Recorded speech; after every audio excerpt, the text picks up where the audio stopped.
Spring break 2025, and this time I went to Omaha for a short 2-day trip. Yeah, that guy have a white baseball cap on. Not at the time, but he said they both say PhD can be hectic and I know it, there is a lot of work. But जब भी मौका मिले मेरे दोस्त तो घूमने निकल जाओ. This applies to anyone and everyone, whether you're in academics, corporate या PhD कर रहे हो. अगर पैसा है और टाइम मिल रहा है तो घूमने निकल जाओ क्योंकि ये समय वापस नहीं आने वाला. So enjoy or stay in US or any other country wherever you are and make the most out of it. Experience it. Let's start the vlog.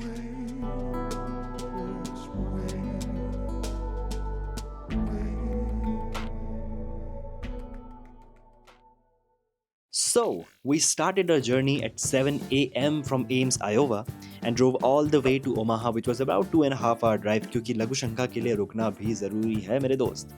10:30 we reached the zoo. हमने tickets online पहले ही खरीद लिए थे, so we didn't have to stand in the line of the entry. The moment I stepped in, I realized it wasn't as lush and green as I had imagined.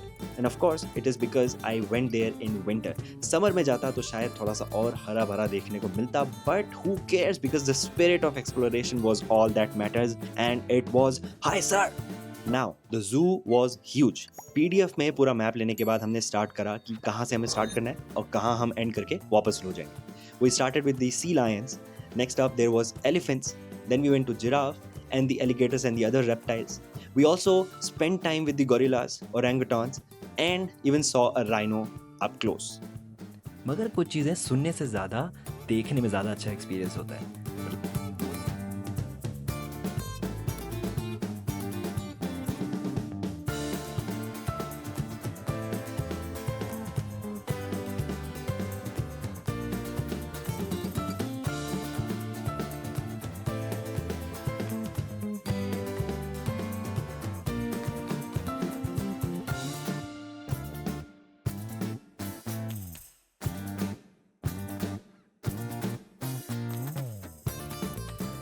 Butterfly garden को भी हमने बहुत time लेके explore करा. It was very fascinating to see all those butterflies landing on you and sitting on you and then I don't know was flying around you.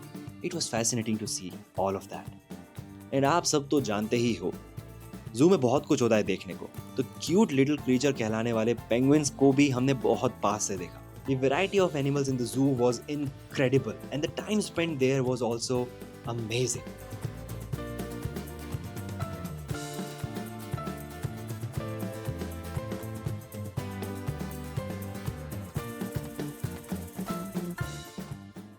क्योंकि जू बड़ा था so it took us around 4 to 5 hours to completely cover the whole zoo and then we left for our hotel. जो hotel हमें मिला था it was really good. एक reasonable price में एक सेफ लोकेशन में बहुत अच्छे व्यू के साथ हमें एक होटल मिला था which was good. एंड बाकी का टाइम हमने वहीं पे स्पेंड किया. We rested for few hours and then we went to the old market ताकि हम रात का नज़ारा भी थोड़ा बहुत एंजॉय कर सकें. रिसर्च के साथ क्या घूमना पॉसिबल है? बिल्कुल पॉसिबल है. अगर आप अपना टाइम मैनेजमेंट बहुत अच्छे से करते हैं ना, सैटरडे संडे या कोई भी स्प्रिंग ब्रेक में आप 1-2 दिन तो घूमने जा ही सकते हो. ग्रुप में ट्रैवल इज ऑलवेज एडवाइजेबल. दोस्तों के साथ घूमो. अगर गर्लफ्रेंड बॉयफ्रेंड है तो उनके साथ भी आप घूम सकते हो और चीप भी पड़ता है क्योंकि आप एयरबीएनबी ले सकते हो, कार पूलिंग कर सकते हो. बट यूएस में घूमते हुए आपको एक चीज़ का बहुत अच्छे से ध्यान देना है, वो है अपनी सेफ्टी. आप एंजॉय करो, अच्छी बात है, बट ध्यान देना बहुत ज़्यादा ज़रूरी है. चारों तरफ आपको अपनी नज़रें घुमानी पड़ेंगी, देखना पड़ेगा आपके आसपास क्या क्या एक्टिविटीज़ हो रही हैं. ऑफ कोर्स अगर कार से ट्रैवल कर रहे हो वो सस्ता ही होता है एयरप्लेन के कंपैरिजन में. तो अगर ड्राइवेबल डिस्टेंस है तो car is the best option because cheap पड़ता है क्योंकि तेल तो यहाँ पे सस्ता ही है. Day 2, we started our day with a visit to Union Station. Now Union Station जो है it was made in 1931 जहाँ पे it was a major railway hub जहाँ हज़ारों पैसेंजर्स ट्रैवल करते थे. आज they have transformed it into Durham Museum. यहाँ आपको पुरानी ट्रेन्स और उनकी हिस्ट्री देखने को मिलेगी. It's a national historic landmark and truly a journey back in time. And as usual मैं आपको इन शॉट्स को एंजॉय करने दूंगा.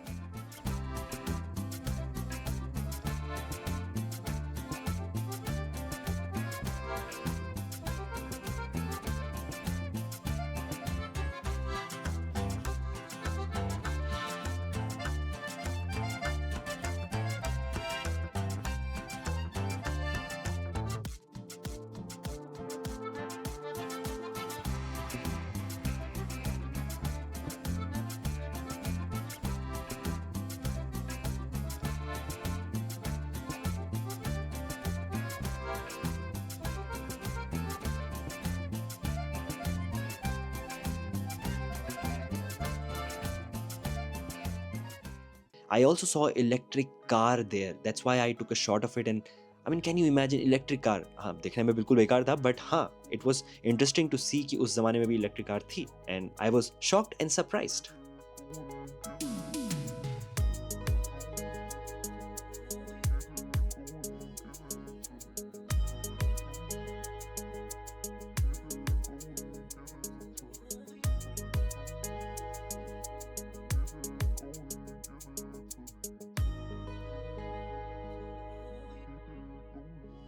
फिर हम चले ओल्ड मार्केट की तरफ। नाउ ये एरिया पहले होलसेल प्रोड्यूस डीलर्स का सेंटर था 19th century. Of course if you have this big railway station तो कहीं ना कहीं पे होलसेल मार्केट भी होगा, लेकिन 1950s के बाद ये एरिया थोड़ा डिक्लाइन होने लगा एंड 1960s में जाके इसको थोड़ा कन्वर्ट करना स्टार्ट करा गया, जिसमें कि इन सभी वेयर हाउसेस को रेस्टोरेंट्स में कन्वर्ट कर दिया गया या शॉप्स में कन्वर्ट कर दिया गया। And it was a cobble stone street जहाँ पे डाइवर्स शॉप्स हैं, आर्ट गैलरीज हैं, कैफ़ेज़ हैं और ये इन सब चीज़ों के लिए ही फेमस है।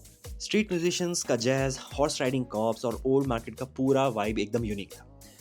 यहाँ के जो शॉप्स हैं एक्सप्लोर करने लायक हैं and if you are coming to Omaha आपकी बकेट लिस्ट में ओल्ड मार्केट तो होना ही चाहिए। It's a different experience all together. और इतना घूमने के बाद हमें जब भूख लगी so we went to a nearby Indian restaurant, Shahi Indian grill जिसका नाम था, एंड मज़ेदार इंडियन खाना खाया, authentic taste, it was truly delicious, मज़ा आ गया खा के। Towards the end of this trip हम गए नेपाली रेस्टोरेंट में जहाँ हमने मोमोज और चाउमीन का मज़ा लिया।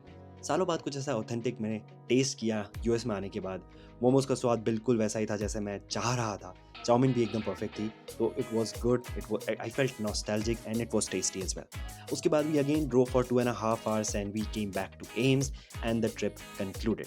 मैं फिर से बताना चाहूँगा कि जब भी पैसा हो अगर आपके पास और टाइम हो तो घूमो, एक्सप्लोर करो, ये समय वापस नहीं आने वाला। लेकिन अगर कुछ वापस आएगा तो वो है मैं विद अनदर व्लॉग और अनदर वीडियो वेरी सून।